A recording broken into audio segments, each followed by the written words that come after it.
أعوذ بالله من الشيطان الرجيم بسم الله الرحمن الرحيم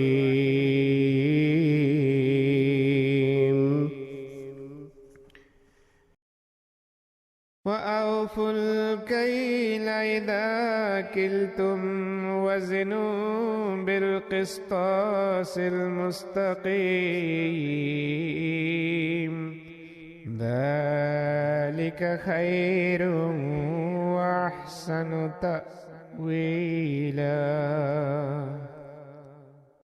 ولا تقف ما ليس لك به علم إن السمع والبصر والفؤاد كل أولئك كان عنه مسؤولا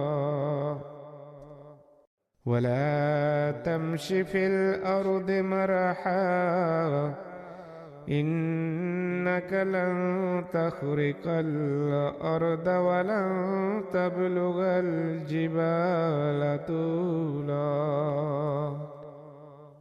كل ذلك كان سيئه عند ربك مكروها আর মেপে দেওয়ার সময় তোমরা পূর্ণ মাপ দিও এবং সঠিক দাঁড়িপাল্লায় ওজন করো। এটাই উত্তম এবং পরিণামের দিক দিয়ে সবচেয়ে ভালো। আর যে বিষয় তোমার জানা নেই সে বিষয়ে কোনো অবস্থান নিও না। নিশ্চয় কান, চোখ ও হৃদয় এগুলোর প্রত্যেকটি সম্বন্ধে তোমাকে জিজ্ঞাসা করা হবে। আর পৃথিবীতে দম্ভ ভরে চলো না, কেননা তুমি কখনো পৃথিবীকে বিদীর্ণ করতে পারবে না এবং উচ্চতায় পর্বতসম হতে পারবে না। এগুলোর মধ্যে প্রতিটি মন্দ আচরণই তোমার প্রভু প্রতিপালকের দৃষ্টিতে অত্যন্ত ঘৃণ্য। সূরা বনী ইসরাঈল বিসমিল্লাহ সহ গণনা করলে আয়াত নাম্বার 36 হইতে 39। আল্লাহুম্মা সাল্লি আলা মুহাম্মাদিন ওয়া আলি মুহাম্মাদিন কামা সাল্লাইতা আলা ইব্রাহিমা ওয়া আলি ইব্রাহিমা ইন্নাকা হামিদুম মাজিদ। আল্লাহুম্মা বারিক আলা মুহাম্মাদিন ওয়া আলি মুহাম্মাদিন কামা বারাকতা আলা ইব্রাহিমা ওয়া আলি ইব্রাহিমা ইন্নাকা হামিদুম মাজিদ। আসসালামু আলাইকুম ওয়া রাহমাতুল্লাহি ওয়া বারাকাতুহু। Voice of Islam Bangla radio আয়োজিত হৃদয়ের দ্বার অনুষ্ঠানে আপনাদেরকে স্বাগত জানাচ্ছি আমি সাইফুল ইসলাম। আজকের অনুষ্ঠানের শুরুতেই থাকছে নিখিল বিশ্ব আহমদিয়া মুসলিম জামাতের প্রধান, ইসলামের খলিফা, শান্তি ও প্রগতির দূত আমিরুল মুমিনিন হজরত মির্জা মাসরুর আহমদ, আল্লাহ তার হাতকে শক্তিশালী করুন, প্রদত্ত জুমার খুতবার সংক্ষিপ্ত প্রতিবেদন। এছাড়াও মাওলানা খুরশিদ আলম এবং মাওলানা নাভিদুর রহমান আহমদিয়া মুসলিম জামাতের বিরুদ্ধে আরোপিত বিভিন্ন আপত্তির খণ্ডন করবেন। বিরুদ্ধবাদীরা দলিল প্রমাণে কোনো কিছু প্রমাণ করতে না পেরে ঘৃণ্য এবং নিন্দা প্রচারণার আশ্রয় নিয়েছে। তারই আপত্তিগুলোর খণ্ডন আপনারা শুনতে পাবেন। তবে শুরুতেই মাওলানা মোমেন হাজারী প্রদত্ত প্রতিবেদনটি শুনুন। আমাদের প্রাণপ্রিয় ইমাম সৈয়দনা হযরত আমিরুল মুমিনিন খলিফাতুল মুসা আল খামেস আদাহুল্লাহ তাআলা বিন নাসরিল আজিজ আজ 30 এপ্রিল 2021 ইসলামাবাদ টিলফার্ডের মসজিদ মুবারক থেকে প্রদত্ত জুমার খুতবায় চলমান রমজান মাস ও আসন্ন শেষ দশকের প্রেক্ষাপটে দোয়ার গুরুত্ব উল্লেখ করতে গিয়ে দরুদ শরীফ ও ইস্তেগফারের দর্শন, গুরুত্ব ও তাৎপর্য তুলে ধরেন। হুজুর বলেন, আল্লাহ তাআলার কৃপায় বর্তমানে আমরা রমজান মাস অতিক্রম করছি আর দুদিন পর শেষ দশকে উপস্থিত হব। মহানবী সাল্লাল্লাহু আলাইহি ওয়াসাল্লাম বলেছেন, আল্লাহ তাআলা রমজানের শেষ দশকে জাহান্নাম থেকে মুক্তিদান করেন। তাই এই দিনগুলোতে আমাদের বিশেষভাবে নিজেদের ইবাদত সুন্দরভাবে পালন করা, দরুদ ও ইস্তেগফার পাঠ করা, তওবা ও দোয়া করা, আল্লাহ তাআলার ইবাদতের দায়িত্ব পালন এবং সৃষ্টজীবের প্রাপ্য প্রদানের প্রতি অনেক বেশি মনোযোগ দেওয়া উচিত, যেন আমরা আল্লাহ তাআলার সন্তুষ্টি অর্জন করে জাহান্নাম থেকে মুক্তি পেতে পারি। রমজানের শেষ দশকে মহানবী সাল্লাল্লাহু আলাইহি ওয়াসাল্লামের ইবাদত সম্পর্কে উম্মুল মুমিনিন হযরত আয়েশা রাদিয়াল্লাহু আনহা বলেন, তিনি তখন এমন প্রচেষ্টা করতেন যা সেই দিনগুলো ছাড়া আর কখনো দেখা যেত না। হুজুর বলেন, যদিও মহানবী সাল্লাল্লাহু আলাইহি ওয়াসাল্লামের ইবাদতের উপমা ও আদর্শ আমাদের জন্য কল্পনাতীত, কিন্তু তা সত্ত্বেও আল্লাহ তাআলার নির্দেশ হলো মহানবী সাল্লাল্লাহু আলাইহি ওয়াসাল্লাম মুমিনদের জন্য অনুকরণীয় আদর্শ। আমাদেরকে তার অনুসরণ করতে হবে এবং নিজেদের সাধ্যানুসারে সেই উন্নত মার্গে উপনীত হতে হবে যা তিনি আমাদের জন্য প্রতিষ্ঠা করে গিয়েছেন। তাহলেই আল্লাহ তাআলা আমাদের দোয়া কবুল করবেন এবং আমরা সেই পথে উপনীত হতে পারবো যে পথে একজন মুমিনের ধাবমান হওয়া উচিত। তাই এই দিনগুলোতে আমাদের বিশেষভাবে দোয়ায় ব্যাপৃত থাকা উচিত। হুজুর বলেন, আমাদের মহা সৌভাগ্য যে আল্লাহ তাআলা আমাদেরকে মহানবী সাল্লাল্লাহু আলাইহি সাল্লামের মাধ্যমে এবং এই যুগে তার নিষ্ঠাবান দাস হযরত মসিহ ইসলামের মাধ্যমে দোয়া করার প্রতি কেবল মনোযোগী আকর্ষণ করেনি, বরং দোয়া কবুল হওয়ার পদ্ধতিও শিখিয়ে দিয়েছেন।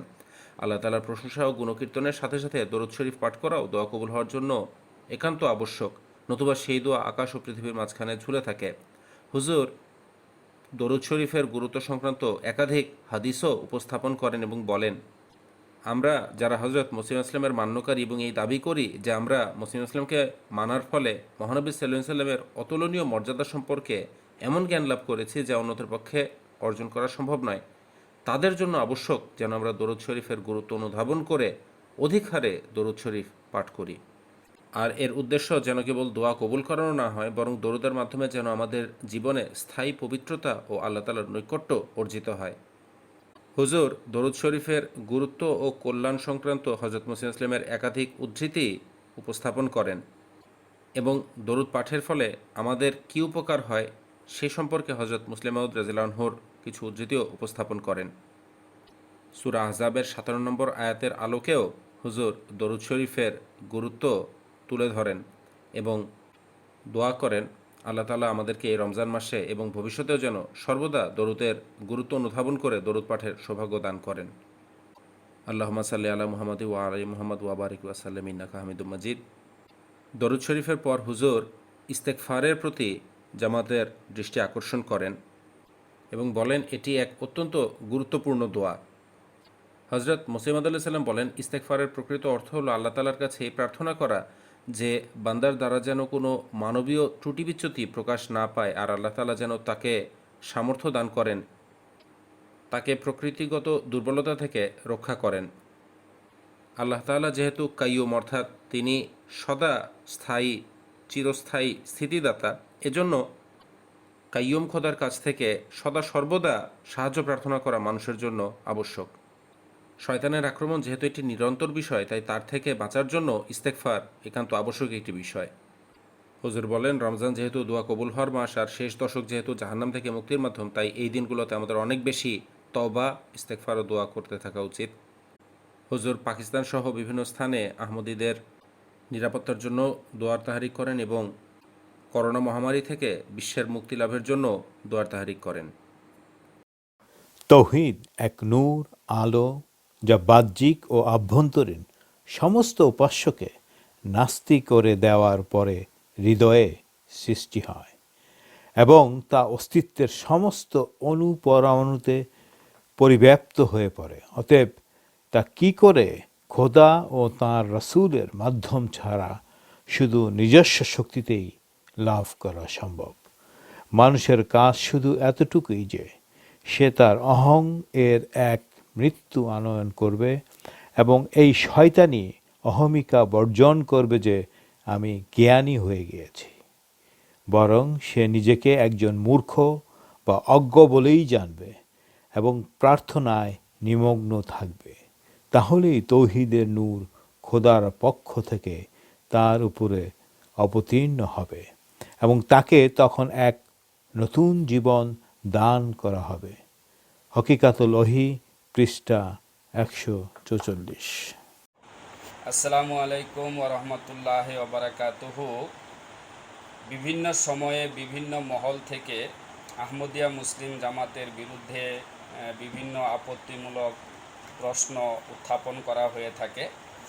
তো এরকমই কিছু আপত্তি করা হয়েছে আহমদিয়া মুসলিম জামাতের বিরুদ্ধে। যে আপত্তিগুলি খণ্ডন করার জন্য আমি হৃদয়ের দ্বার অনুষ্ঠানে এখানে উপস্থিত হয়েছি। বিরুদ্ধবাদীদের পক্ষ থেকে প্রথম যে আপত্তি করা হয়েছে সেটা হচ্ছে, তারা বলছেন কাদিয়ানী নেতা মির্জা তাহের আহমদ ছিলেন চতুর্থ খলিফা এবং বিশ্বব্যাপী আহমদিয়া সম্প্রদায়ের প্রধান। তিনি সম্প্রদায়ের প্রতিষ্ঠাতা মির্জা গোলাম আহমদের চতুর্থ উত্তরসূরি হিসাবে নির্বাচিত হন। তিনি পূর্বসূরি মির্জা নাসের আহমদের মৃত্যুর পরের দিন 1988 সালের 10 জুন নির্বাচিত হন। একসময় এই নেতা শার্ট প্যান্ট ও চুলের বিভিন্ন রকম কাটিং দিয়ে নিজের জীবনে উপভোগ করত। এরপর কাদিয়ানি ধর্মের নেতা হয়ে নিজের সুরত পরিবর্তন করলেও ভিতরের মানসিকতা একই থাকে। তো এটা হচ্ছে আপত্তিকারীদের আপত্তি। তো আসলে যিনি আপত্তি করেছেন, এখানে যে সাল এবং তারিখ তিনি প্রদান করেছেন, বিশেষভাবে সাল যেটি এখানে উপস্থাপন করেছেন সেটি ভুল। অর্থাৎ আহমদিয়া মুসলিম জামাতের তৃতীয় খলিফা হজরত মির্জা নাসের আহমদ রাহিমাহুল্লাহ তাআলা 1982 সনের 9 জুন তিনি ইন্তেকাল করেন। আর তার ইন্তেকালের পরে 1982 সনের 10 জুন হজরত মির্জা তাহের আহমদ রাহিমাহুল্লাহ তাআলা আহমদিয়া মুসলিম জামাতের চতুর্থ খলিফা হিসাবে দায়িত্ব গ্রহণ করেন। তো এখানে তার সম্বন্ধে যে কিছু কটূক্তিমূলক কথা বলা হয়েছে, তিনি প্যান্ট শার্ট পরতেন, চুলের কাটিং করতেন, নিজের জীবন এভাবে তিনি উপভোগ করেছেন। এরপর তিনি কাদিয়ানীদের নেতা হয়ে সুরত পরিবর্তন করলেও ভিতরের মানসিকতা একই থাকে। তো এখানে একটা বিষয় জানা থাকা দরকার, বা যিনি আপত্তি করেছেন তিনি হয়তোবা বিষয়টি জানেন না। আহমদিয়া মুসলিম জামাতের যিনি চতুর্থ খলিফা, যার সম্বন্ধে আপত্তি, হজরত মির্জা তাহের আহমদ রাহিমাহুল্লাহ তাআলা, তিনি ছাত্র জীবনে উচ্চশিক্ষা গ্রহণ করার জন্য তিনি লন্ডন অক্সফোর্ড বিশ্ববিদ্যালয়ে পড়ালেখা করেছেন। তো যারা ছাত্র স্কুল কলেজে পড়ালেখা করে তাদের চেহারা ছবি বা তাদের পোশাক আশাক, এটা আমরা সাধারণভাবে অনুমান করতে পারি। তো তিনি সেখানে পড়ালেখা করেছেন, ছাত্র ছিলেন, ছাত্র অবস্থায় তিনি প্যান্ট শার্ট পরেছেন। তো এটা তো কোনো দোষের কথা নয়, বা এটা তো কোনো আপত্তির বিষয় নয়। আর আল্লাহ তাআলা পবিত্র কোরআন শরীফে বিভিন্ন জায়গায় পোশাকের কথা বলেছেন। যেমন আমি এখানে উদাহরণস্বরূপ সূরা আরাফের 31 এবং 32 নম্বর আয়াত, এখানে আল্লাহ তাআলা পোশাক সম্পর্কে বলেছেন। আউযুবিল্লাহি মিনাশ শাইতানির রাজিম। আরাফের 32 নম্বর আয়াতে আল্লাহ বলছেন, ইয়া বানি আদামা খুজু জিনাতাকুম ইনদা কুল্লে মাসজিদিন। হে আদম সন্তানগণ, তোমরা প্রত্যেক মসজিদে উপস্থিতির সময় সৌন্দর্য অবলম্বন করো। এরপরে 33 নম্বর আয়াতে আল্লাহ তাআলা বলছেন, একই সূরা আরাফের, কুল মান হাররামা জিনাতাল্লাহিল্লাতি আখরাজা লিইবাদিহি। তুমি বলো, আল্লাহর সৌন্দর্য যাহা তিনি নিজ বান্দাগণের জন্য উৎপন্ন করিয়াছেন, কে হারাম করিয়াছে? অর্থাৎ সৌন্দর্য বর্ধন করার জন্য, সৌন্দর্য বৃদ্ধি করার জন্য যে পোশাক আল্লাহ তাআলা অবতীর্ণ করেছেন, তাকওয়ার পোশাক, সেটা পরতে কোনো নিষেধ নাই। কিন্তু এখানে আপত্তি করে কি বলছেন, যে তিনি প্যান্ট শার্ট পরেছেন, তিনি ইয়াং ম্যান ছিলেন, তিনি প্যান্ট শার্ট পরেছেন, এটা তার সৌন্দর্যের কারণ ছিল। তো এটা আপত্তির কি? এটা তার জন্য তাকওয়ার পোশাক ছিল, এজন্য তিনি এই পোশাক পরিধান করেছেন। তো আল্লাহ এটার অনুমতি দিয়েছেন, যে পোশাক পরলে তোমার সৌন্দর্য বৃদ্ধি করে, বর্ধন করে, সেটা পরতে কোনো নিষেধ নাই। তো পবিত্র কোরআন শরীফের আলোকে তিনি এই পোশাক পরেছেন। আর যিনি আপত্তি করেছেন তিনি হয়তো বা জেনে থাকবেন বা জানেন যে আমরা অনেক এরকম আলেম ওলামারা যারা টিভির সামনে আসেন বা এখন ইন্টারনেটে অনেক ওয়াজ আমরা দেখতে পাই, অনেক এরকম আলেম ওলামা রয়েছেন আহমদি ছাড়া, যারা pant shirt coat tie in করে তারা বক্তৃতা প্রদান করেন। তো সেই ক্ষেত্রে তো কেউ আপত্তি করে না, তাদের কথা তো কেউ বলে না। তো এটা থেকে প্রতীয়মান হয় যে প্যান্ট শার্ট কোট টাই এগুলি পরা যায়, এগুলি আল্লাহ তাআলার পক্ষ থেকে, যেহেতু সেটা সৌন্দর্য বর্ধনের কারণ হয়, এজন্য এটা যিনি ওয়াজ করেন আহমদি ছাড়া অন্যান্যরা তারাও জানেন এটি, কিন্তু যিনি আপত্তি করেছেন শুধু আপত্তির জন্য, তিনি হয়তো এই সম্বন্ধে তেমন কিছু জানেন না বলেই তিনি আপত্তি করেছেন। এরপরে এখানে যে বলা হয়েছে, এরপর কাদিয়ানি ধর্মের নেতা হয়ে নিজের সুরত পরিবর্তন করলেও ভিতরের মানসিকতা একই থাকে। তো এটা এক ধরনের আপত্তিকারীর পক্ষ থেকে। তো আহমদিয়া মুসলিম জামাতের চতুর্থ খলিফা হজরত মির্জা তাহের আহমদ রাহিমাহুল্লাহ তাআলা, যেভাবে এর আগে বলা হয়েছে, 1982 সনের 10ই জুন তিনি আহমদিয়া মুসলিম জামাতের চতুর্থ খলিফার দায়িত্ব গ্রহণ করেন, দায়িত্বপ্রাপ্ত হন। অর্থাৎ মুমিনিনদের দোয়ার মাধ্যমে, মুমিনিনদের নির্বাচনের মাধ্যমে তিনি আহমদিয়া মুসলিম জামাতের এই মহান দায়িত্ব গ্রহণ করেন।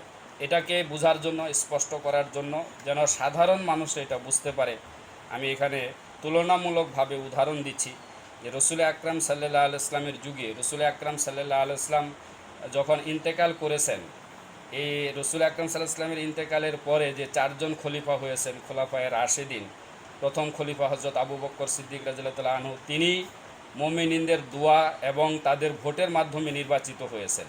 এরপরে হজরত উমর রাদিয়াল্লাহু তাআলা আনহু অনুরূপভাবে মুমিনিনদের ভোট এবং দোয়ার মাধ্যমে নির্বাচিত হয়েছেন, খলিফাতুল মুসলিমিন হয়েছেন। তো এরপরে খলিফাতুল মসি সালেস 3 নম্বর খলিফা হজরত উসমান রাদিয়াল্লাহু তাআলা আনহু, এরপরে হজরত আলী রাদিয়াল্লাহু তাআলা আনহু। অনুরূপভাবে আহমদিয়া মুসলিম জামাতের যারা খলিফা হয়েছেন ধারাবাহিকভাবে, তারা আহমদিয়া মুসলিম জামাতের মুমিনিনদের ভোটের মাধ্যমে, দোয়ার মাধ্যমে তারা নির্বাচিত হয়েছে। তো এজন্য এই যে এখানে বলা হয়েছে কাদিয়ানি ধর্মের নেতা হয়ে নিজের সুরত পরিবর্তন করলেও ভিতরের মানসিকতা একই থাকে, তো এটা আপত্তিকারীর পক্ষ থেকে একটি ডাহা মিথ্যা আপত্তি। তো আশা করি এই বিষয়টি যিনি আপত্তি করেছেন তিনিও এটি বুঝতে পারবেন যদি শুনে থাকেন বা শুনবেন, আর সাধারণ যারা মুসলমান রয়েছেন তারাও এই বিষয়টি শুনে যিনি আপত্তি করেছেন তার আপত্তির সুন্দর উত্তর আপনারা এটার মাধ্যমে আশা করি আপনারা পাবেন।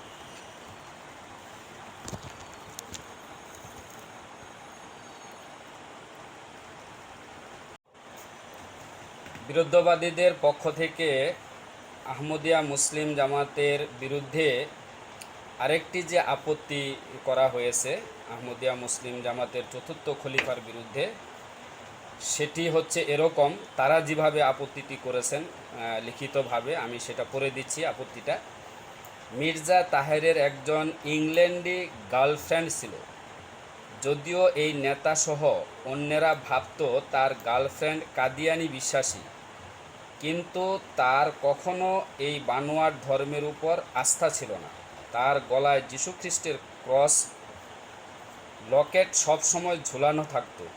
মির্জা তাহির তার গার্লফ্রেন্ডকে নিয়ে সে সময় বিভিন্ন জায়গায় ডেট মারতে যেত, সেটাও আবার পর্দা না করিয়ে। ফাতেমা রাদিয়াল্লাহু তাআলা আনহাকে জিজ্ঞাসা করা হলো, মহিলাদের জন্য সর্বোত্তম বিষয় কোনটি? তিনি বললেন, কোনো পরপুরুষ তাকে দেখবে না, অর্থাৎ নারী পর্দাবৃত থাকবে। তারপর আমি ওই বিষয়টি নবী সাল্লাল্লাহু আলাইহি ওয়াসাল্লামের নিকট উল্লেখ করলাম। তিনি বললেন, নিশ্চয়ই ফাতেমা আমার অংশ, সে সত্য বলেছে। আর এই যে হাদিসটা তারা এখানে কোট করেছেন বিরুদ্ধবাদীরা, আপত্তিকারী, সেটার তারা রেফারেন্স দিয়েছেন মুসনাদুল বাজ্জার 526। তো এটি হচ্ছে আরেকটি আপত্তি।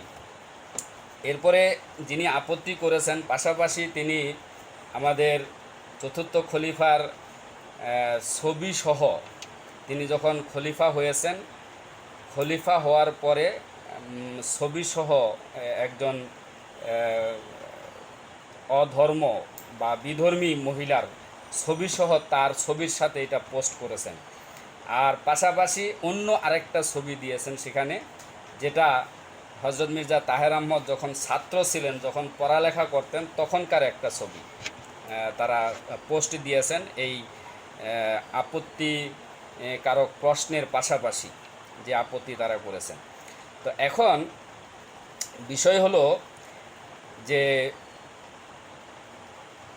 একজন খ্রিস্টান মহিলার বা তার গলায় ক্রস ঝুলানো আছে, তো এই মহিলার সাথে যে ছবিটি দিয়েছেন খলিফাতুল মসিহ রাবের অর্থাৎ আহমদিয়া মুসলিম জামাতের চতুর্থ খলিফার, তো আহমদিয়া মুসলিম জামাতের চতুর্থ খলিফার সাথে আরও অন্যান্য আহমদিরা ছিলেন পাশাপাশি, এবং আহমদিয়া মুসলিম জামাতের খলিফার পরনে ছিল পাঞ্জাবি পায়জামা এবং শেরওয়ানি এবং মাথায় ছিল পাগড়ি, যেটা রসুল আকরাম সাল্লাল্লাহু আলাইহি ওয়াসাল্লাম তার জীবনে তিনি পাগড়ি পরেছেন।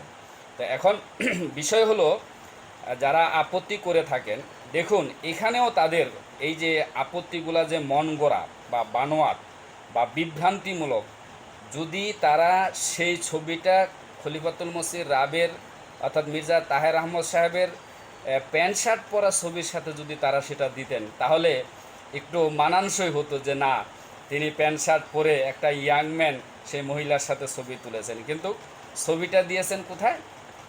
আমাদের খলিফা হজরত মির্জা তাহের আহমদ, যিনি পাঞ্জাবি পায়জামা পরা, শেরওয়ানি পরা এবং রসুল আকরাম সাল্লাল্লাহু আলাইহি ওয়াসাল্লামের সুন্নত অনুযায়ী তার মাথায় পাগড়ি পরা এবং অন্যান্য আহমদীদের সাথে। তো তারাই প্রশ্নের ভিতরে বলেছেন যে একজন খ্রিস্টান মহিলা যার গলায় রকেট ঝুলানো রয়েছে, ক্রস চিহ্ন ঝুলানো রয়েছে, তারাই তো তাদের আপত্তিমূলক যে প্রশ্নের যে আপত্তি তারা করেছেন সেটার উত্তর আসলে তারাই দিচ্ছেন যে আসলে এই মহিলা মুসলমান ছিল না, সে বিধর্মী ছিল। তো এখন প্রশ্ন হলো যে রসুল আকরাম সাল্লাল্লাহু আলাইহি ওয়াসাল্লামের যুগে যারা ইসলাম জানতে আসতো, বুঝতে আসতো, তারা কি রসুল আকরাম সাল্লাল্লাহু আলাইহি ওয়াসাল্লামের সাথে বা রসুল আকরাম সাল্লাল্লাহু আলাইহি ওয়াসাল্লামের কাছে কি পর্দা করে আসতো? এটা কি বর্তমান যুগের আলেম ওলামারা বা যারা এই ধরনের আপত্তি করে থাকেন তারা কি বলতে পারবেন যে রসুল আকরাম সাল্লাল্লাহু আলাইহি ওয়াসাল্লামের যুগে যারা ইসলাম ধর্ম গ্রহণ করেননি, যারা ইসলাম জানতে বুঝতে আসতো, তারা রসুল আকরাম সাল্লাল্লাহু আলাইহি ওয়াসাল্লামের কাছে বা রসুল আকরাম সাল্লাল্লাহু আলাইহি ওয়াসাল্লামের সামনে পর্দা করে আসতো? এটার উত্তর তারা দিতে পারবেন না। হ্যাঁ, যখন তারা ইসলাম বুঝেছে, ইসলামের সৌন্দর্য অবলোকন করে কালেমা পড়ে মুসলমান হয়েছে, এরপরে তাদেরকে পর্দার শিক্ষা দেওয়া হয়েছে এবং তখন তারা পর্দা করেছে, ইসলামী পর্দা করেছে। তো অনুরূপভাবে আহমদিয়া মুসলিম জামাতের যিনি চতুর্থ খলিফা হজরত মির্জা তাহের আহমদ রাহিমাহুল্লাহ তালা, তিনি আমিরুল মুমিনিন, আমিরুল মুসলিমিন, তিনি ইসলামের নেতৃত্ব প্রদানকারী একজন মহান খলিফা ছিলেন। তো তার সামনে, এটা সম্ভবত লন্ডনেরই ছবি হবে যেই ছবিটা তারা পোস্ট করেছেন আপত্তিকারী, তো সেখানে তিনি বিভিন্ন ধরনের প্রোগ্রাম করেছেন ইসলামের সপক্ষে, ইসলামের সৌন্দর্য, কোরআনের শিক্ষা, মুহাম্মদ সাল্লাল্লাহু আলাইহি ওয়াসাল্লামের আদর্শ তিনি তাদের সামনে তুলে ধরেছেন। আর সেখানে ইহুদি, খ্রিস্টান, নাস্তিক, বিভিন্ন ধর্মের অনুসারীরা সেখানে ছিল। তো প্রোগ্রাম শেষ করে হয়তোবা তিনি বের হচ্ছেন, ওই মহিলাও বের হচ্ছে সামনে দিয়ে, সেই ছবিটা তারা পোস্ট দিয়ে বলছে যে দেখো মির্জা তাহেরের এটা হলো তার গার্লফ্রেন্ড, তার কোনো পর্দা নাই। তো এটাও তাদের একটা নির্বুদ্ধিতার পরিচায়ক যে তারা না জেনেই তারা এই আপত্তিটা করেছেন। আর এখানে যে হাদিসের একটা উদ্ধৃতি তারা প্রদান করেছেন পর্দা সম্পর্কে, তো এই মহিলা তাদের কথা অনুযায়ী, যেহেতু আপত্তিকারী বলেছেন যে তার গলায় ক্রস অর্থাৎ প্লাস যেটা অর্থাৎ খ্রিস্টানরা যেটা পরে এটা ঝুলানো ছিল, তাহলে তাদের কথা থেকেই তো বোঝা যায় এই মহিলা বিধর্মী ছিল। সে হয়তোবা ইসলাম তথা আহমদিয়াতের দাওয়াতে সেখানে এসেছিল, সে হয়তোবা সেখানে ইসলামের সুন্দর শিক্ষা সে অবলোকন করেছে। প্রোগ্রাম যখন শেষ হচ্ছিল তখন হয়তোবা খলিফা সহ তিনি বের হচ্ছিলেন, সেই ছবিটা তারা এখানে দিয়েছেন। তো এটাও এই আপত্তিকারীদের একটি নির্বুদ্ধিতামূলক আপত্তি, যেটা ছবির মাধ্যমেও তারা এটা প্রকাশ করেছেন বা এটা স্পষ্ট করেছেন। তো আশা করি এই বিষয়টি যিনি আপত্তি করেছেন তিনিও স্পষ্ট হয়েছেন, এবং যারা এটা শুনবেন এই আপত্তির উত্তর যেটা আমি প্রদান করছি তাদেরও এই বিষয়টি স্পষ্ট হবে। আল্লাহ তাআলা আমাদেরকে সত্য বুঝার তৌফিক দান করুন।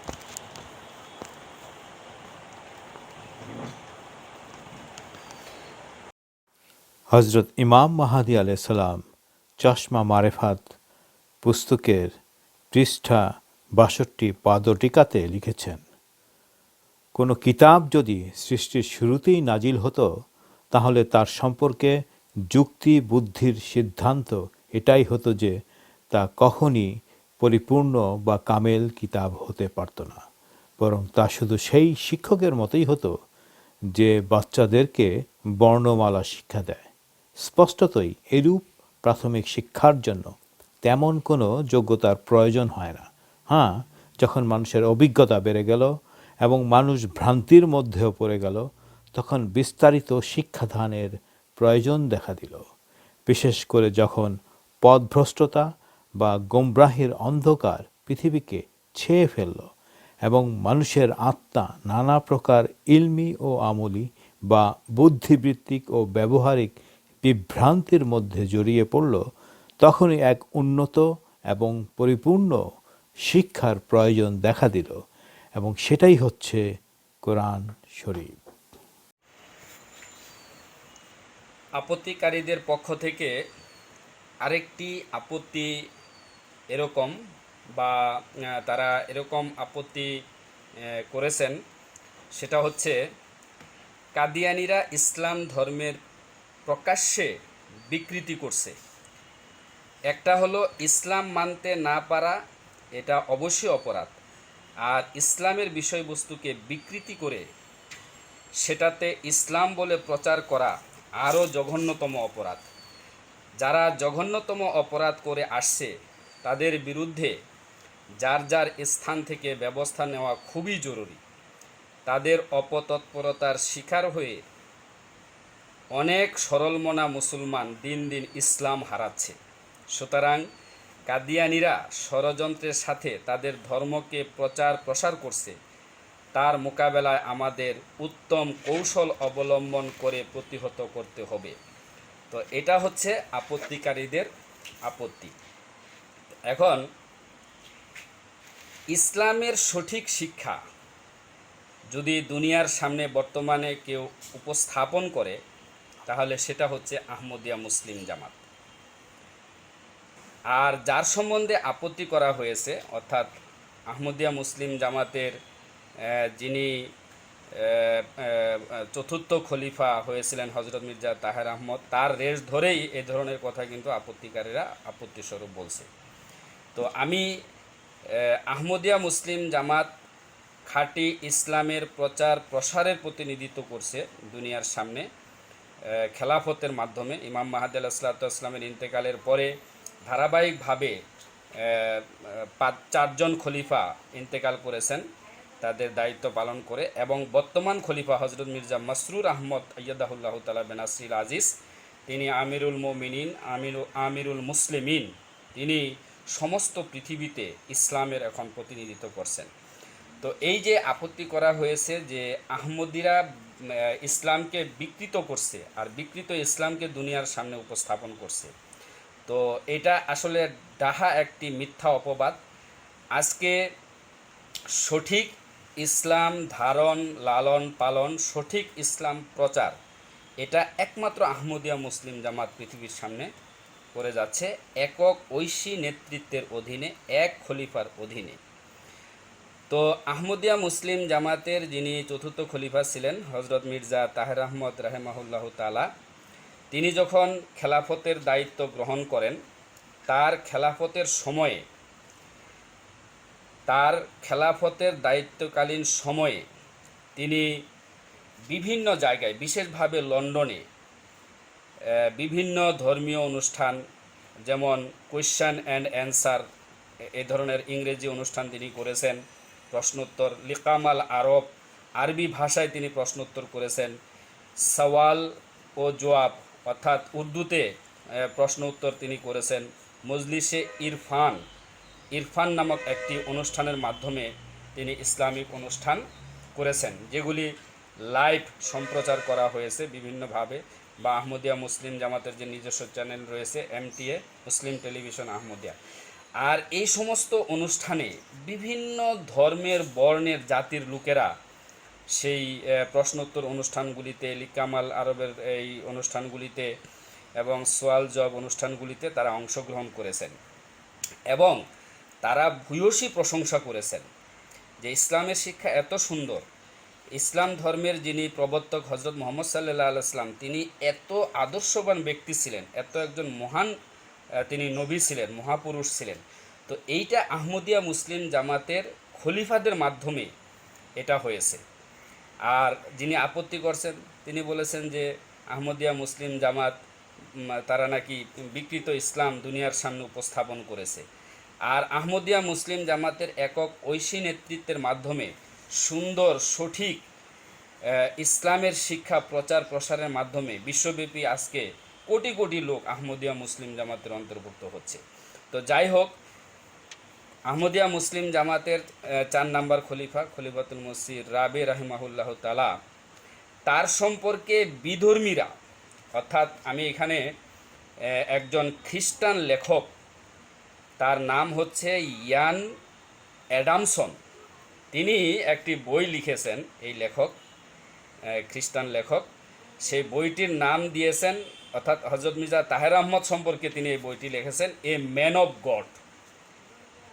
তার বইয়ের হেডলাইন দিয়েছেন, অর্থাৎ খলিফাতুল মসিহ রাবে আহমদিয়া মুসলিম জামাত সম্পর্কে তিনি লিখেছেন যে এ ম্যান অফ গড, তিনি এ ম্যান অফ গড ছিলেন।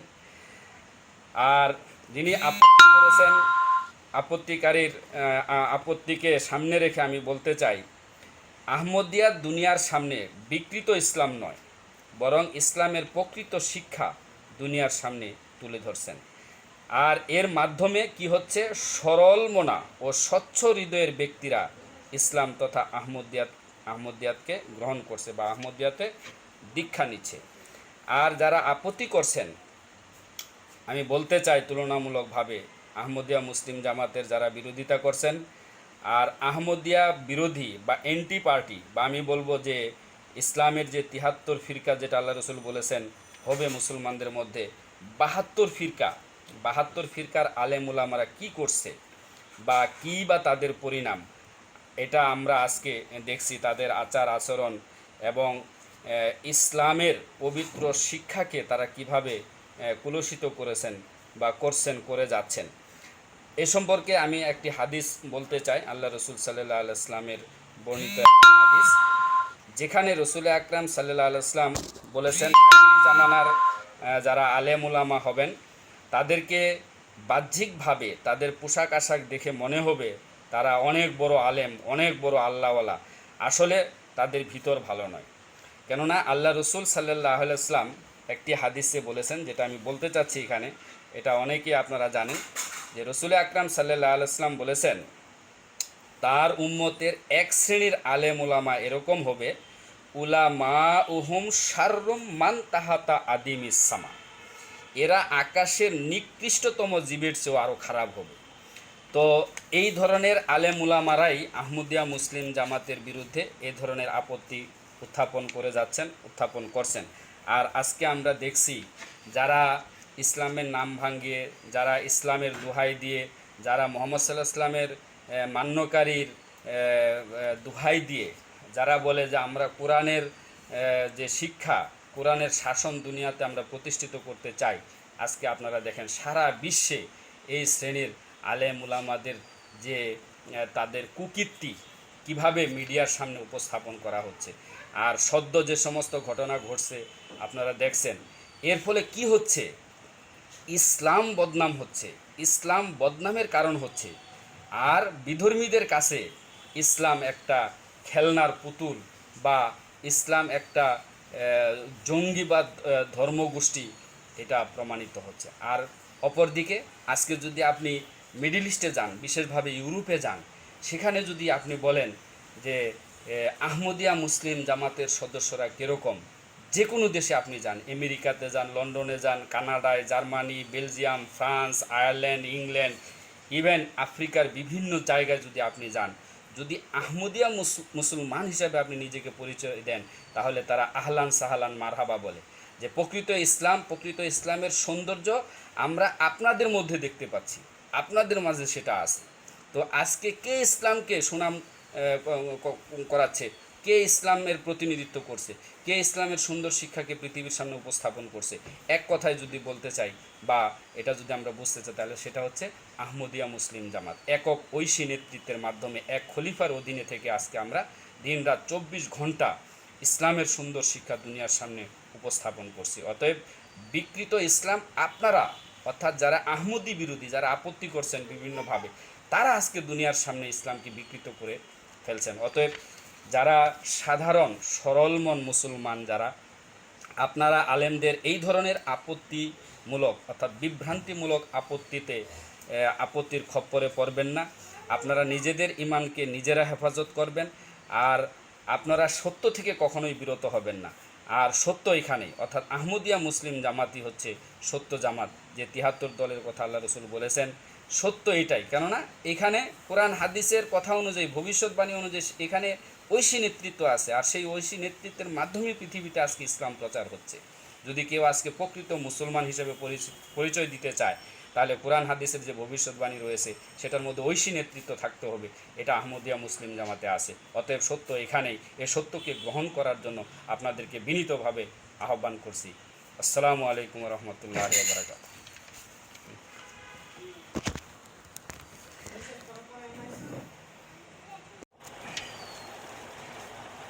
বিরুদ্ধবাদীদের পক্ষ থেকে আহমদিয়া মুসলিম জামাতের বিরুদ্ধে আরেকটি যে আপত্তি এখানে করা হয়েছে, আমি জানি না এটা তাদের ভাষা মতে তারা কি বোঝাতে চেয়েছেন এই আপত্তির মাধ্যমে। আমি আপত্তিটা পড়ে দিচ্ছি। আপত্তিটা হচ্ছে এরকম, আপত্তিকারী বলছেন, মির্জার বলদ মুরিদরা মুসলিম জনগণকে সরকারের বিরুদ্ধে নিয়ে যাবার চেষ্টা করছে।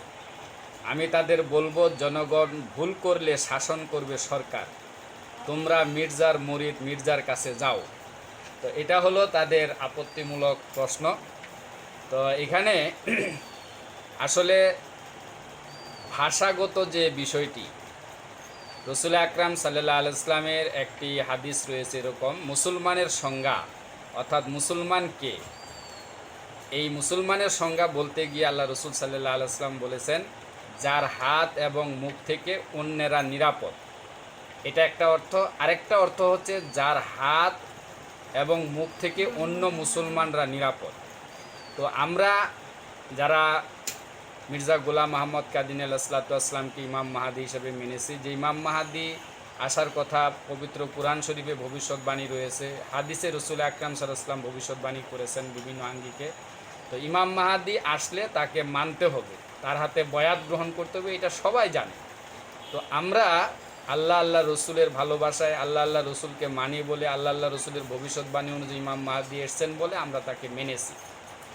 তো এইখানে যে ভাষাটা প্রয়োগ করা হয়েছে, যিনি এই আপত্তি করেছেন, আমি সরল মনা মুসলমানদেরকে বলবো, এখানে যে ভাষাটা ব্যবহার করা হয়েছে, মির্জার বলদ মুরিদরা মুসলিম জনগণকে সরকারের বিরুদ্ধে নিয়ে যাওয়ার চেষ্টা করছে, এই যে ভাষাটা এখানে ইনি ব্যবহার করেছেন, এইটা মুসলমানের যে সংজ্ঞা আল্লাহ রসুল সাল্লাল্লাহু আলাইহি ওয়াসাল্লাম বলেছেন, যার হাত এবং মুখ থেকে অন্যরা নিরাপদ সেই প্রকৃত মুসলমান, আর যার হাত এবং মুখ থেকে অন্যরা নিরাপদ নয় সে মুসলমান নয়। তো এখানে ইনি যে ভাষ্যটা ব্যবহার করেছেন, এই ভাষ্যটা মতে রসুল আকরাম সাল্লাল্লাহু আলাইহি ওয়াসাল্লামের যে হাদিস আমি এখানে বললাম, যে যার হাত এবং মুখ থেকে অন্যরা নিরাপদ নয় সে মুসলমান নয়, এই হাদিসের ক্যাটাগরিতে এই আপত্তিকারী মুসলমান হিসেবে সাব্যস্ত হন না। আচ্ছা, তো এখন আমি এটার উত্তর দিচ্ছি। আমরা, আমাদের প্রথম পরিচয় হলো আমরা মুসলমান, আমরা আল্লাহ মানি, আল্লাহ নবী মুহাম্মদ সাল্লাল্লাহু আলাইহি ওয়াসাল্লামকে মানি। আর মুহাম্মদ সাল্লাল্লাহু আলাইহি ওয়াসাল্লামের একটি হাদিস রয়েছে যেটা আমরা সবাই জানি, যে রসুল আকরাম সাল্লাল্লাহু আলাইহি ওয়াসাল্লাম বলেছেন, হুব্বুল ওয়াতানে মিনাল ঈমান, দেশপ্রেম ইমানের অঙ্গ। তো আহমদিয়া মুসলিম জামাতের যিনি প্রতিষ্ঠাতা মির্জা গোলাম আহমদ কাদিনী আলাইহিসসালাম, তিনি যে দেশে জন্মগ্রহণ করেছেন সে দেশকে তিনি ভালোবেসেছেন। রসুল আকরাম সাল্লাল্লাহু আলাইহি ওয়াসাল্লাম যে দেশে জন্মগ্রহণ করেছেন সে দেশকে তিনি ভালোবেসেছেন।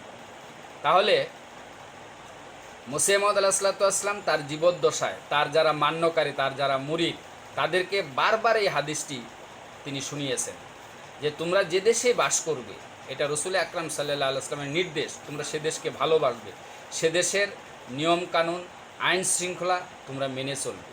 তো মসিহ মাউদ আলাইহিসসালাম তিনি তার জীবদ্দশায় এটা করেছেন, তার মান্যকারীদেরকে এই হাদিস বারবার স্মরণ করিয়েছেন। ইমাম মাহদী আলাইহিসসালামের ইন্তেকালের পরে তার যারা, অর্থাৎ আহমদিয়া মুসলিম জামাতের যারা ধারাবাহিকভাবে খলিফা হয়েছেন, তারাও ইমাম মাহাদিকে মান্যকারী যারা সদস্য, তাদেরকে এই খলিফারা এই কথা রসুল আকরাম সাল্লাল্লাহু আলাইহি ওয়াসাল্লামের এই হাদিস বারবার স্মরণ করিয়েছেন যে আপনারা যে দেশেই বসবাস করুন না কেন সে দেশের প্রতি আপনারা ভালোবাসা রাখবেন, আর সে দেশের সরকারের পক্ষ থেকে যে ধরনের দিক নির্দেশনা প্রদান করা হবে সেগুলি আপনারা ফলো করে চলবেন।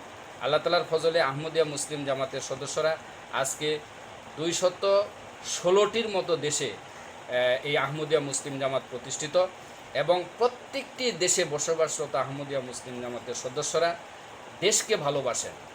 দেশের সরকারের পক্ষ থেকে যে সমস্ত নিয়ম নীতি জারি করা হয় সেগুলি আহমদিয়া মুসলিম জামাতের সদস্যরা পুঙ্খানুপুঙ্খভাবে সেগুলিকে লালন করেন, পালন করেন।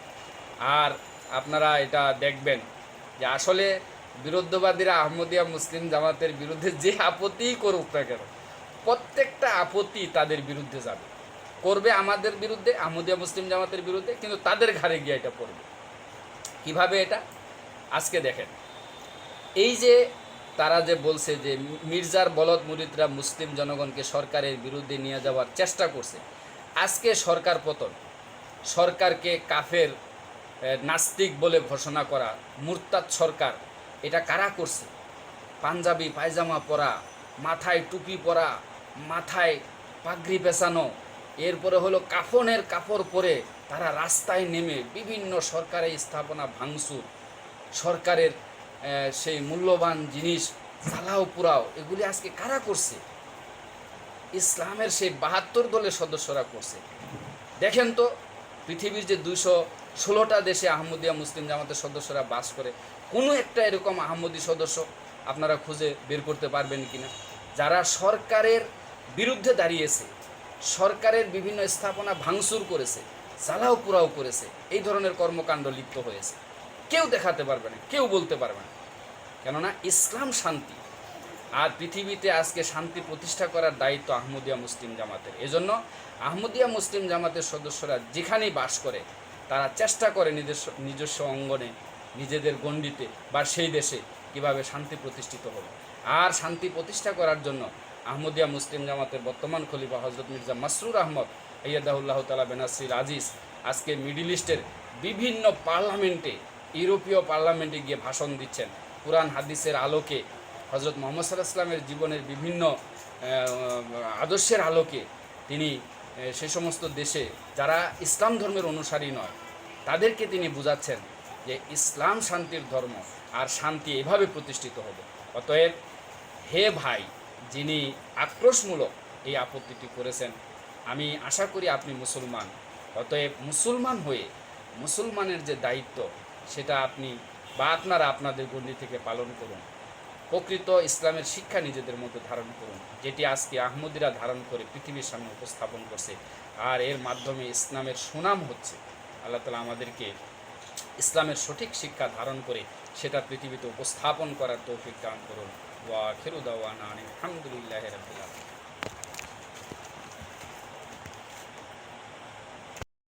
হজরত ইমাম মাহাদি ও মসিহ মাউদ আলাইহিসসালাম তীর ইয়াকুল কুলুব পৃষ্ঠা 11-তে লিখেছেন, হে পৃথিবীর সকল অধিবাসীবৃন্দ, হে প্রাচ্য ও প্রাতীচ্যের সকল মানবাত্মাবৃন্দ, আমি সম্পূর্ণ জোরের সঙ্গে তোমাদের সামনে এই ঘোষণা দিচ্ছি যে এখন পৃথিবীর বুকে একমাত্র সত্য ধর্ম হচ্ছে ইসলাম, এবং সত্য খোদাও সেই খোদা যার বর্ণনা দিয়েছে কোরআন, এবং চিরন্তন আধ্যাত্মিক জীবনের অধিকারী এবং গৌরব ও পবিত্রতার সিংহাসনে সমাসীন নবী হলেন হজরত মুহাম্মদ সাল্লাল্লাহু আলাইহি ওয়াসাল্লাম, যার আধ্যাত্মিক জিন্দেগি ও পবিত্র গৌরবের এই প্রমাণ আমি পেয়েছি যে তাঁর আনুগত্য ও ভালোবাসায় আমরা রুহুল কুদ্দুসকে, পবিত্র আত্মা বা জিব্রাইলকে পেয়ে থাকি এবং খোদার সঙ্গে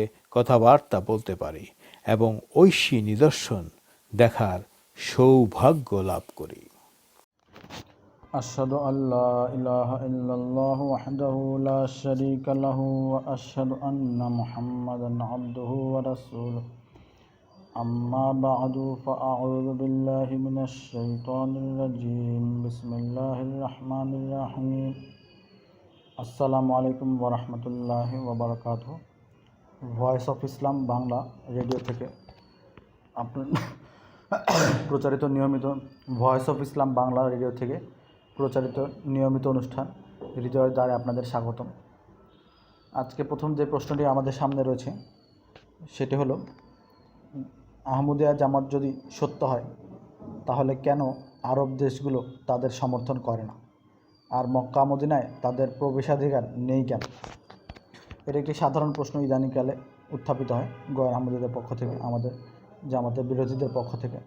আর এভাবে তারা সরল মনা মুসলমানদের ধোঁকা দেওয়ার চেষ্টা করে। কিন্তু এটা লক্ষ্য করার বিষয় হলো যে কোনো একটি জামাত যা আল্লাহর পক্ষ থেকে হবার দাবিদার, তাকে তার সত্যতার যাচাই করার এটা কি কোনো মানদণ্ড যে কোনো দেশ তাদের সমর্থন করে কি করে না? আরব দেশগুলোর ক্ষেত্রেও একই কথাই প্রযোজ্য। কোনো দেশ বা রাষ্ট্রের সমর্থন করা বা না করা এটার সঙ্গে আহমদিয়া মুসলিম জামাতের সত্যতার তো কোনো সম্পর্ক নেই। আরব দেশগুলোতে আহমদীদের জন্য প্রকাশ্যে তবলিগ করা নিষেধ, এটা সত্য। কিন্তু এই কথাও আমাদের স্মরণ রাখতে হবে, আরব দেশগুলোতে মুসলমানদের সব ফিরকার স্বাধীনভাবে মত প্রকাশের অধিকার নেই। সে দেশগুলোতে গণতন্ত্রের অনুপস্থিতির কারণে আরব দেশগুলোতে গণতন্ত্রের অনুপস্থিতির কারণে বিরোধী রাজনৈতিক বা ধর্মীয় কোনো দলের কোনো কার্যক্রম পরিচালনা করার কোনো অনুমতি নেই। সুতরাং এই বিষয়টিকে আহমদিয়া মুসলিম জামাতের ওপর দোষারোপের মাধ্যম না বানিয়ে বিরোধীদের যারা এসব আপত্তি করে তাদের উচিত এটা চিন্তা করা যে আরব দেশগুলোর এমন কার্যক্রম কি সঠিক ও ন্যায়সঙ্গত। যারা এমন কথা বলেন তারা নিজেরা কি আরব দেশগুলোর সকল কাজকে সঠিক এবং ইসলামী শরীয়ত সম্মত বলে মনে করে? যেমন ইদানিংকালে সৌদি আরবেও নাইট ক্লাবের উদ্বোধন হয়েছে বলে খবর প্রকাশিত হয়েছে। এছাড়া আমরা দেখেছি দুবাইতে ক্রিসমাসে 2 বছর পূর্বে মিলিয়ন বিলিয়ন ডলার খরচ করা হয়েছে। এছাড়াও ফিলিস্তিন বিরোধী মীমাংসা না করেই আরবের অনেকগুলো দেশ ইসরায়েলের সঙ্গে কূটনৈতিক সম্পর্ক স্থাপন করেছে। এই সব বিষয় যখন তাদের সামনে আসে তখন তারা বলে যে আরব দেশগুলো তো অনেক অন্যায় কাজ করে, সেখানে অনেক অন্যায় কিছু প্রচলিত ইত্যাদি ইত্যাদি। প্রকৃতপক্ষে যারা এমন আপত্তি করেন তারা শুধুমাত্র সত্যকে এড়ানোর জন্য এবং সাধারণ মুসলমানদের ধোঁকা দেওয়ার জন্য এসব কথা বলেন।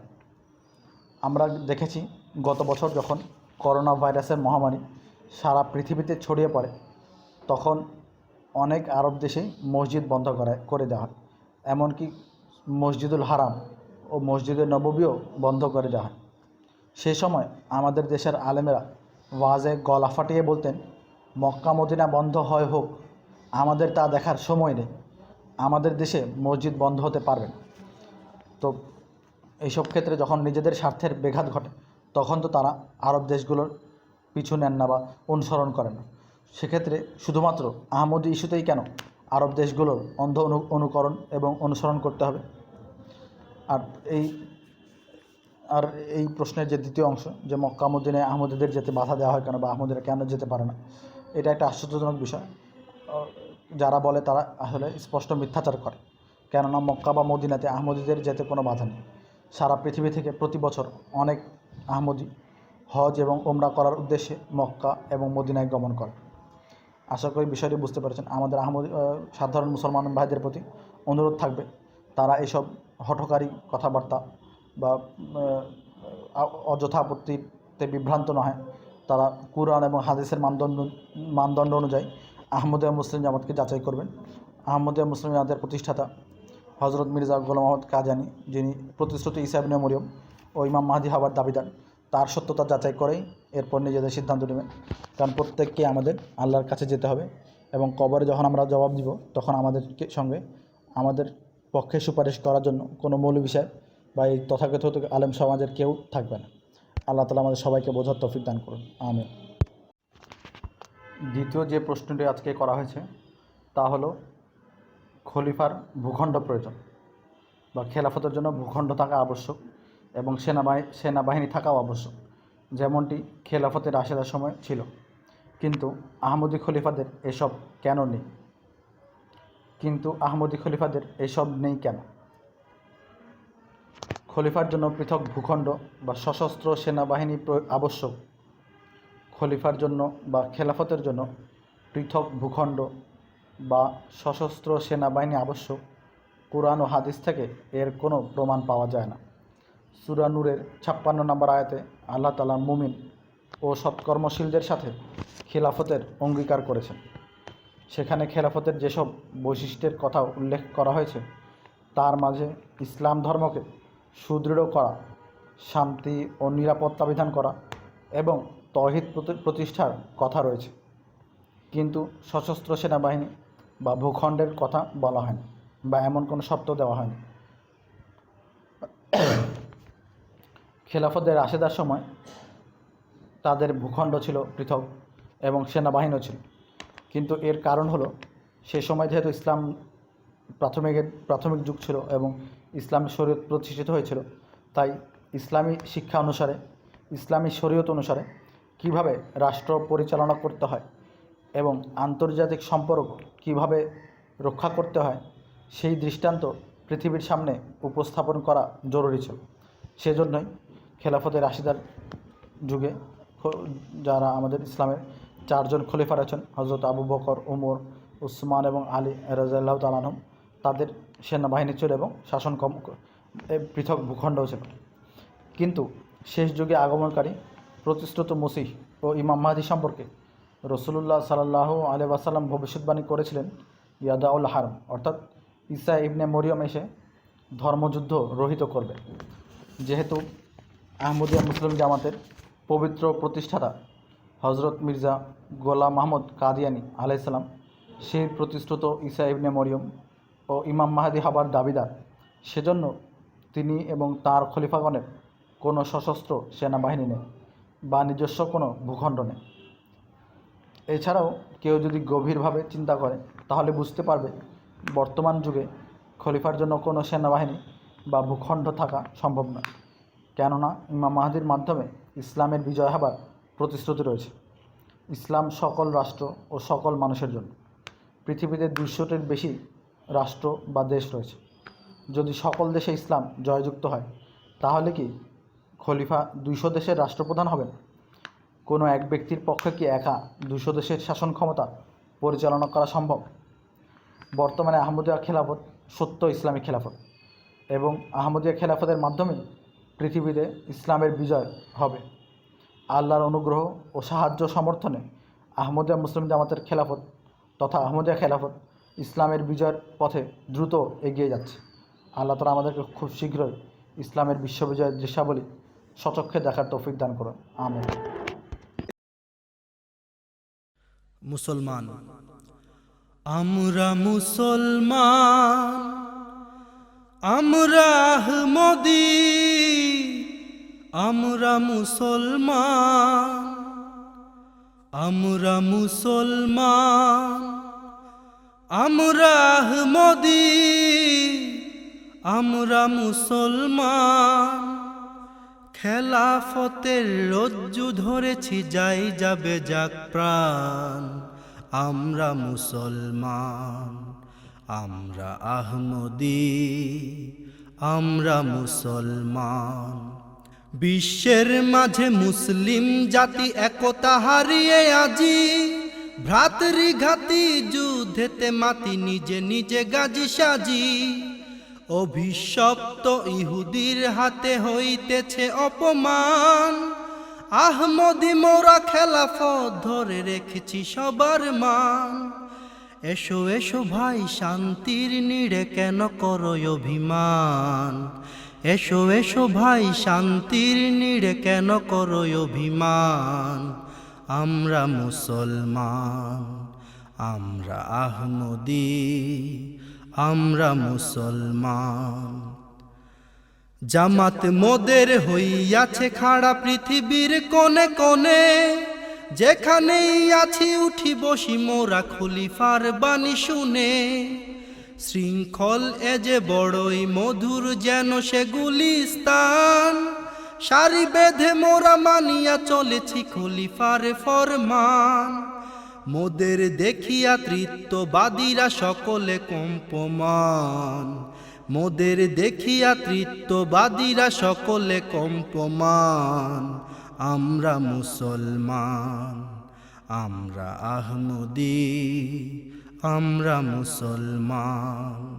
খলিফার পরে সকল দেশেই আমির বিদ্যমান, জামাতে জামাতে প্রেসিডেন্ট আছে মানিতেছে ফরমান। বিশ্ব জুড়িয়া কাতার বাঁধিয়া হইতেছি আগুয়ান, আপন স্বার্থতে গিয়া পেয়েছি একতার সম্মান। এক সুরে মোরা তান ধরিয়াছি সকলে মুসলমান, এক সুরে মোরা তান ধরিয়াছি সকলে মুসলমান। আমরা মুসলমান, আমরা আহমদী, আমরা মুসলমান। দিকে দিকে আজ শান্তির বাণী আমরা করেছি দান, মুখে সারি গান লা শরিক প্রভু আল্লাহ রহমান। সর্বজাতির মানুষ মিলিয়া হয়ে গেছি ভাই ভাই, ভালোবাসা আছে সকলের তরে দুশ্মনী কারো নাই। প্রীতির বাঁধন ভাঙ্গিতে আজি পারিবে না শয়তান, প্রীতির বাঁধন ভাঙ্গিতে আজি পারিবে না শয়তান। আমরা মুসলমান, আমরা আহমদী, আমরা মুসলমান। এই পৃথিবীর যে কোনো দেশেতে মোদের আঞ্জুমান, যে কেহই যাবে দেখিতে পাইবে মানবের সম্মান। অনুপম জীবন দেখিতে বাসনারা বুয়াতে এসো ভাই, একতার আর মহাব্বতের নমুনা জগতে নাই। সব মুমিনিন ইসলামী দেহ খলিফা মোদের প্রাণ, সব মুমিনিন ইসলামী দেহ খলিফা মোদের প্রাণ। আমরা মুসলমান, আমরা আহমদী, আমরা মুসলমান। মানবতা আজি ডুকরিয়া কাঁদে,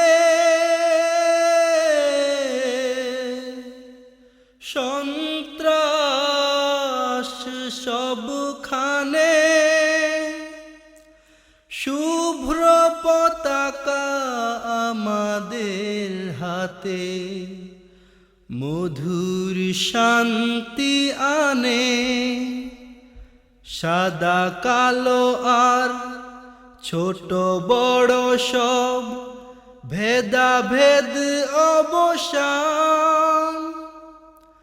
ইনসানিয়ত জিন্দাবাদ, খলিফার আহ্বান।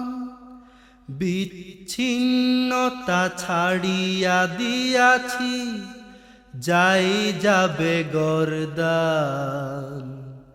বিচ্ছিন্নতা ছাড়িয়া দিয়াছি, যাই যাবে গর্দান। আমরা মুসলমান, আমরা আহমদী, আমরা মুসলমান। খেলাফতের রজ্জু ধরেছি, যাই যাবে যাক প্রাণ।